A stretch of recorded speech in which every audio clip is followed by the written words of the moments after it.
അസ്സലാമു അലൈക്കും വറഹ്മത്തുള്ളാഹി. ബിസ്മില്ലാഹിൽ അൽഹംദുലില്ലാഹി റബ്ബിൽ ആലമീൻ വസ്സലാത്തു വസ്സലാമു അലാ റസൂലില്ലാഹ് വഅലാ ആലിഹി വസഹ്ബിഹി അജ്മഈൻ. അമ്മാ ബഅദ്. നമ്മൾ അൽഹംദുലില്ലാഹി റബ്ബിൽ ആലമീൻ, അതിൽ അൽഹംദു അതാണ് പറഞ്ഞു നിർത്തിയത്. മുഴുവൻ സ്തുതികളും ലില്ലാഹി, ലാം പ്ലസ് അല്ലാ, അതാണ് ലില്ലാഹി, അള്ളാഹുവിന് ആകുന്നു. അള്ളാഹു ഇസ്മുൽ ജലാല, അത് വിശദമായിക്കൊണ്ട് നമ്മൾ കഴിഞ്ഞ ക്ലാസ്സിൽ മനസ്സിലാക്കിയതാണ്. ഇനി അടുത്ത ഭാഗം റബ്ബിൽ ആലമീൻ, അൽഹംദു ലില്ലാഹി റബ്ബിൽ ആലമീൻ. റബ്ബുൽ ആലമീൻ, റബ്ബ് എന്ന വാക്ക് അതിൻ്റെ അസ്ല് റ ബ യ, റബ യർബു എന്നതാണ് അതിൻ്റെ അസ്ല്. പണ്ഡിതന്മാർക്കിടയിൽ ഒരു അഭിപ്രായ വ്യത്യാസമുള്ള, ഭാഷാ പണ്ഡിതന്മാർക്കിടയിൽ ചെറിയ അഭിപ്രായ വ്യത്യാസങ്ങൾ ആ വിഷയത്തിലുണ്ട്. എങ്കിലും അതിൽ കൂടുതൽ പണ്ഡിതന്മാരും പറഞ്ഞത് റബ, വളർന്നു എന്നൊക്കെ അർത്ഥം വരുന്ന ആ വാക്കിൽ നിന്നാണ് റബ്ബ് എന്നതുണ്ടായിട്ടുള്ളത്. അപ്പോൾ ജനങ്ങളെ പടിപടിയായി വളർത്തിക്കൊണ്ടുവരുന്നവൻ, ഭാഷാപരമായി അതിൻ്റെ അർത്ഥം. ആലിമുൻ റബ്ബാനി, ജനങ്ങൾക്കാവശ്യമായ കാര്യങ്ങൾ പഠിപ്പിച്ച് വരുന്ന പണ്ഡിതന്മാരെ, അങ്ങനെ ഉയർത്തിക്കൊണ്ടുവരുന്ന പണ്ഡിതന്മാരെ ആലിമുൻ റബ്ബാനി എന്ന് പറയാറുണ്ട്. ഇനി റബ്ബ് എന്ന് പറഞ്ഞാൽ ആരാണ്? അള്ളാഹുവാണ് റബ്ബ് എന്ന് പറയുമ്പോൾ മൂന്ന് കാര്യങ്ങൾ അതിൽ നമ്മൾ അംഗീകരിക്കണം. അള്ളാഹുവാണ് ഖാലിഖ്, അള്ളാഹുവാണ് സൃഷ്ടാവ്. അള്ളാഹുവാണ് മാലിക്, അവനാണ് ഉടമപ്പെടുത്തിയിട്ടുള്ളത്. അള്ളാഹുവാണ് മുദബ്ബിർ, കാര്യങ്ങളെ നിയന്ത്രിക്കുന്നത് അവനാണ്. അപ്പോൾ അൽ ഖാലിഖു, അൽ മാലിക്കു, അൽ മുദബ്ബിറു, ഇത് മൂന്നും ഉൾക്കൊള്ളുന്നതാണ് അർ റബ്ബ്. അപ്പം അൽഹംദുലില്ലാഹി റബ്ബിൽ ആലമീൻ എന്നൊരാൾ പറയുമ്പോൾ അവൻ പ്രഖ്യാപിക്കുകയാണ്, എൻ്റെ ഖാലിഖ്, എൻ്റെ സൃഷ്ടാവ് അള്ളാഹുവാണ്, എൻ്റെ മാലിക് അള്ളാഹുവാണ്, എൻ്റെ ഉടമ അള്ളാഹുവാണ്, എൻ്റെ കാര്യങ്ങൾ മുദബ്ബിർ, എൻ്റെ എന്നതല്ല, ഈ ആലമിൻ്റെ, ഈ ദുനിയാവിലുള്ള മുഴുവൻ കാര്യങ്ങളുടെയും മുദബ്ബിർ അള്ളാഹുവാണ്. ഇത് പറയുന്ന ഒരാളെ സംബന്ധിച്ചിടത്തോളം പിന്നെ മുദബ്ബിർ ആര് എന്നതിൽ ചർച്ചയില്ല.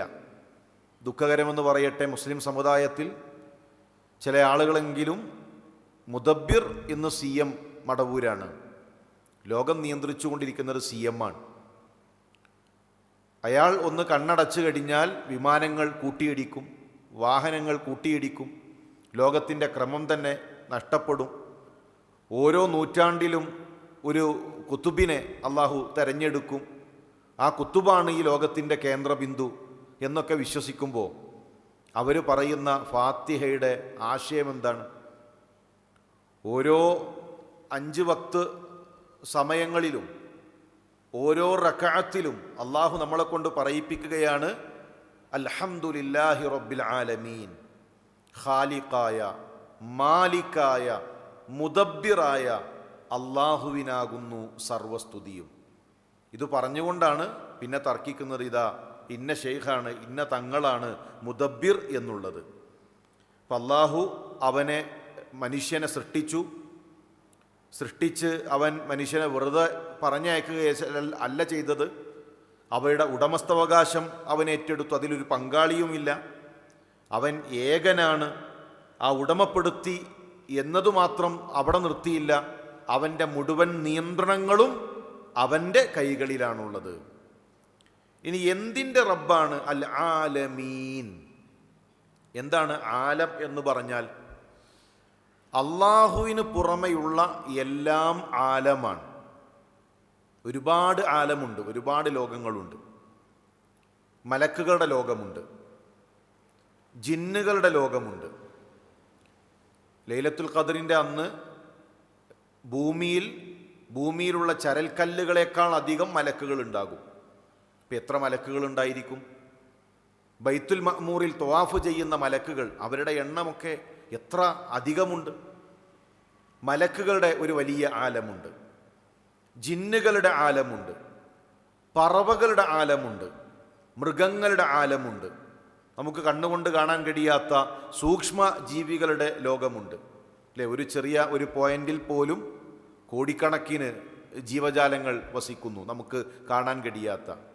ഒരു മണലൊന്ന് വാരിയെടുത്തു കഴിഞ്ഞാൽ അതിനുള്ളിൽ എത്രയോ എത്രയോ നമുക്ക് കണ്ണുകൊണ്ട് കാണാൻ കഴിയാത്ത ജീവജാലങ്ങളുണ്ട്. നമ്മളുടെ മനുഷ്യ ശരീരത്തിൽ തന്നെ കാണാൻ കഴിയാത്ത സൂക്ഷ്മ ജീവികൾ എമ്പാടുമുണ്ട്. അങ്ങനെ ഒരുപാട് ആലം, ഒരുപാട് ലോകങ്ങൾ. ഇതിൻ്റെ എല്ലാം റബ്ബാണ് അള്ളാഹു. അപ്പോൾ റബ്ബുൽ ആലമീൻ എന്ന് പറഞ്ഞു കഴിഞ്ഞാൽ അള്ളാഹുവിന് പുറമെ എന്തെല്ലാം ഉണ്ടോ അവയുടെ മുഴുവൻ റബ്ബാണ് അള്ളാഹു. ആ റബ്ബിനോടാണ് നമ്മൾ പ്രാർത്ഥിക്കുന്നത്, ആ റബ്ബിനോടാണ് നമ്മൾ ചോദിക്കുന്നത്. ആ ഒരു പ്രതീക്ഷ വേണം. അല്ലാതെ ദുനിയാവിൽ നമ്മളെപ്പോലെ ജീവിച്ച് രോഗങ്ങളുണ്ടായിരുന്ന, നമ്മളെപ്പോലെ ദുർബലന്മാരായിരുന്ന ഏതെങ്കിലും മനുഷ്യരോടല്ല. രോഗങ്ങൾ ബാധിച്ച, പ്രയാസങ്ങൾ അനുഭവിച്ച, നമ്മളെപ്പോലെ വിസർജിക്കുന്ന, വെള്ളം കുടിക്കുന്ന, ഭക്ഷണം കഴിക്കുന്ന ആൾദൈവങ്ങളോടോ മനുഷ്യന്മാരോടോ അവരോടാരോടുമല്ല നമ്മൾ പ്രാർത്ഥിക്കുന്നത്. നമ്മുടെ റബ്ബ് റബ്ബുൽ ആലമീൻ, മുഴുവൻ ആലമിൻ്റെയും റബ്ബായ അള്ളാഹുവിനോടാണ് നമ്മൾ പ്രാർത്ഥിക്കുന്നത്. നമസ്കാരത്തിൽ നിൽക്കുമ്പോൾ പണ്ഡിതന്മാർ പറഞ്ഞു, നമസ്കാരത്തിൽ ഖുശൂ ലഭിക്കണമെങ്കിൽ നമ്മൾ അൽഹംദുലില്ലാഹി റബ്ബിൽ ആലമീൻ എന്ന് പറയുമ്പോൾ അള്ളാഹു മറുപടി നൽകും. ഹമിദനി അബ്ദി, എൻ്റെ അടിമയിതാ എന്നെ ഹംദ് ചെയ്തിരിക്കുന്നു. അള്ളാഹ് ഈ മറുപടി എനിക്ക് നൽകുന്നു. ഈ മുഴുവൻ ആലമിൻ്റെ ഉടമസ്ഥനായ റബ്ബ് എൻ്റെ നമസ്കാരത്തിൽ ഞാൻ അൽഹംദുലില്ലാ എന്ന് പറയുമ്പോൾ ഹമിദനി അബ്ദി എന്ന് പറയുന്നു എന്നൊരു ബോധമുണ്ടെങ്കിൽ പിന്നെ ആ നിസ്കാരത്തിന് ഖുശൂവിൻ്റെ പ്രയാസം ഉണ്ടാകൂല, ആ നമസ്കാരത്തിൽ ഉറക്കം വരൂല, ആ നമസ്കാരത്തിൽ മറ്റു പ്രയാസങ്ങൾ ഉണ്ടാകൂല. ഓരോ റക്അത്തിലും നമുക്ക് ഉന്മേഷമുണ്ടാകും. റസൂലുള്ളാഹി പറഞ്ഞു, ഇന്ന അഫ്ളല ഇബാദത്തില്ലാ യൗമൽ ഖിയാമ അൽ ഹമ്മാദൂൻ. ഖിയാമത്തു നാളിൽ ഏറ്റവും നല്ല അടിമകൾ, ഏറ്റവും ശ്രേഷ്ഠർ ധാരാളമായി ഹംദ് ചെയ്യുന്നവരാണ്, അൽഹംദുലില്ലാ എന്ന് പറഞ്ഞുകൊണ്ടിരിക്കുന്നവർ. അതിന് പ്രത്യേകിച്ചൊരു കാരണം വേണ്ട. എന്തെങ്കിലും ഒരു ഹൈറ് കിട്ടുമ്പോൾ മാത്രമല്ല, അനുഗ്രഹം കിട്ടുമ്പോൾ മാത്രമല്ല, നമ്മുടെ നാവ് എപ്പോഴും ഹംദ് കൊണ്ട് നനക്കണം. വെറുതെ ഇരിക്കാൻ അൽഹംദുലില്ലാ, യാത്രയിലാണ് അൽഹംദുലില്ലാ. അങ്ങനെ എപ്പോഴും നാവിനെ ഹംദ് കൊണ്ട് സ്തുതിക്കുന്നവർ അവരാണ് നാളെ ഏറ്റവും അഫ്ളലായവർ. അൽഹംദുലില്ലാ തംലഉൽ മീസാൻ, ഒരാളുടെ മീസാൻ നിറക്കുന്നതാണ് ഹംദ്. അൽഹംദുലില്ലാ എന്ന് പറഞ്ഞാൽ നാളെ മീസാനിൽ അതൊരു വലിയ ഭാരമായി ഓരോ ഹംദും നമുക്ക് കാണാൻ കഴിയും. ഇനി അത് പറയേണ്ട സന്ദർഭങ്ങളുണ്ട്. നമുക്കറിയാം, തുമ്മിയാൽ അൽഹംദുലില്ലാ പറയണം. മഹാനായ അബൂദാവൂദ് റഹ്മഹുല്ല, അദ്ദേഹം ഒരു പുഴയുടെ വക്കത്ത് ഒരു ഭാഗത്ത് നിൽക്കുന്നു, മറുഭാഗത്തൊരാൾ തുമ്മി, അയാൾ അൽഹംദുലില്ലാ എന്ന് പറഞ്ഞു. ആ തുമ്മിയ വ്യക്തിക്ക് മറുപടി പറയാൻ ഇമാം അബൂദാവൂദ് റഹ്മഹുല്ല തോണിയിൽ സഞ്ചരിച്ച് മറുകരയെത്തി അയാൾക്ക് ജവാബ് നൽകിയത് ചരിത്രത്തിൽ നമുക്ക് കാണാൻ കഴിയും. ഇപ്പോൾ തുമ്മിയാൽ ഹംദ് പറയലും അതിന് മറുപടി കൊടുക്കലുമൊക്കെ അത് റസൂലുള്ളാഹിയുടെ സുന്നത്താണ്. ഉറക്കിൽ നിന്ന് എഴുന്നേറ്റാൽ അൽഹംദുലില്ലാഹില്ലദി അഹ്യാന ബഅദമ അമാതന വ ഇലൈഹിൻ നുശൂർ, പുതുവസ്ത്രം ധരിക്കുമ്പോൾ, അതുപോലെ ഭക്ഷണം കഴിച്ചതിന് ശേഷം, അതുപോലെ തന്നെ ഉറ്റവരുടെ ഒരു മരണവാർത്ത കേട്ടു, അപ്പോഴേക്കും ബോധം കെട്ട് അലമുറയിട്ട് കരഞ്ഞ്, അതല്ല, മകൻ്റെ മരണവാർത്ത കേട്ടു, അൽഹംദുലില്ലാ എന്നു പറഞ്ഞാൽ ബൈത്തുൽ ഹംദ് അവർക്ക് നൽകപ്പെടും. പരീക്ഷിക്കപ്പെടുന്ന ഒരാളെ കണ്ടു. ഒരുപാട് പരീക്ഷണങ്ങൾ ഉള്ള മനുഷ്യന്മാരുണ്ട്. വഴിയോരങ്ങളിൽ യാചിക്കുന്ന ചെറിയ മക്കളെ കാണാൻ കഴിയും. റെയിൽവേ സ്റ്റേഷനുകളിലും ബസ് സ്റ്റാൻഡിലും കിടന്നുറങ്ങുന്ന, സ്വന്തമായി വീടില്ലാത്ത നാടോടി സ്ത്രീകൾ, ആകാശത്ത് കാർമേഘങ്ങൾ ഇരുണ്ടുകൂടുമ്പോൾ മക്കളെ ചേർത്ത് പിടിച്ച് അങ്ങനെ കിടന്നുറങ്ങുന്ന വീടില്ലാത്തവർ, വഴിയോരങ്ങൾ മരത്തണലുകൾ വീടുകളാക്കിയവർ. പരീക്ഷണമാണ്. രോഗങ്ങൾ കൊണ്ട് പരീക്ഷിക്കപ്പെടുന്നവർ, കടങ്ങൾ കൊണ്ട് പരീക്ഷിക്കപ്പെടുന്നവർ, അഭിമാനം നഷ്ടപ്പെടുന്നവർ, പല രൂപത്തിലുള്ള പരീക്ഷണങ്ങൾ. എത്ര ആംബുലൻസുകളാണ് നമ്മുടെ കൺമുന്നിലൂടെ ഓരോ സമയത്തും ചീറിപ്പായുന്നത്. ഓരോ യാത്രകളിലും ഓരോ പരീക്ഷണങ്ങളുള്ളവരാണ്. ആ പരീക്ഷിക്കപ്പെടുന്നവരെ കണ്ടാൽ റസൂലുള്ളാഹി പറഞ്ഞു, അൽഹംദുലില്ലാഹില്ലദി ആഫാനി മിമ്മബ്തലാക ബിഹി വഫദ്ദലനി അലാ കസീരിൻ മിമ്മൻ ഖലഖ തഫ്ദീല. അൽഹംദുലില്ല എന്ന് തുടങ്ങുന്ന ഈ പ്രാർത്ഥന പ്രാർത്ഥിച്ചു കഴിഞ്ഞാൽ ലം യുസിബുഹു ദാലിക്കൽ ബല, ആ പരീക്ഷണം പിന്നെ അവനെ ബാധിക്കുകയില്ല. അതുപോലെ തന്നെ ഉറങ്ങുന്നതിന് മുമ്പ് 33 തവണ, നമസ്കാരത്തിന് ശേഷം 33 തവണ അള്ളാഹുവിനോടൊരു പ്രാർത്ഥന നമ്മൾ നടത്തുന്നു. നേരെ കാര്യം പറയലല്ല, ആദ്യം ഹംദ് ചെയ്യണം, അൽഹംദുലില്ല, റസൂലുള്ളാഹിയുടെ പേരിൽ സ്വലാത്ത് ചെല്ലണം, എന്നിട്ട് പ്രാർത്ഥന ആരംഭിക്കണം. അതുപോലെ റസൂലുള്ളാഹി സ്വല്ലല്ലാഹു അലൈഹി വസല്ലം തങ്ങൾ എല്ലാ സമയത്തും പറയാറുണ്ടായിരുന്നു അൽഹംദുലില്ല അലാ കുല്ലി ഹാൽ.